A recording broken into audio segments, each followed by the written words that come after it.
doja të shkoja tek rrënjët. Arsyeja kryesore sepse unë kam ndjer ritmin, zhvillimin, maturimin që ka Tirana dhe e shoh se të njëjtën gjë nuk e ka vendi i zemrës time 25 minuta larg kryeqytetit. Do të thënë Sara Mila është ura që lidh Tiranën edhe Elbasanin. Çfarë do të thotë ai portreti i t-shirtit tënd, bluza e fushatës elektorale kjo? Është një grua e fortë e cila në fakt duhet jetë sot në politik. Nuk mendon ti që për shumë gjëra ne shqiptarët kemi arra, po s'kemi dhëmb që ti ham arrat?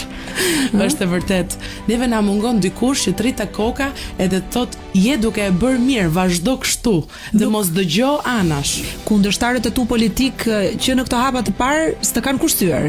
Edhe të kanë parë që ke qenë në titujt e portaleve edhe shumë herë në kronikat e lajmeve. Nuk jam e mërzitur, Alketa. Ndonse kam pasur këto shkopint në rrota, unë nuk e kam humbur fokusin në asnjë moment, sepse unë e di ku do arri dhe rruga ime është vetëm drejt. Edhe pse të kanë faktorizuar dhe kanë thënë që ti je e sponsorizuar dhe ke lidhje të forta me krimin e organizuar në këtë qytet, thashë themet e një kryetari partie të cilin është moshën e gjyshit tim ndjer e për cilin unë kam vendosur jo sot, po edhe nesër nëse jam parlament, mos flas më shumë se sa vetëm faktin që nëse ndonjëherë të dy do jemi në një autobus, unë do të çohem dhe do t'ja liroj vendin. Dhe mos haro që kur të fitosh, nëse ky do të jetë skenari pozitiv, të më bësh një telefon ose një mesazh të më thuash ja dola. E sigurt që do ta marrësh vesh se unë bëj shumë zhurmë. Deal done.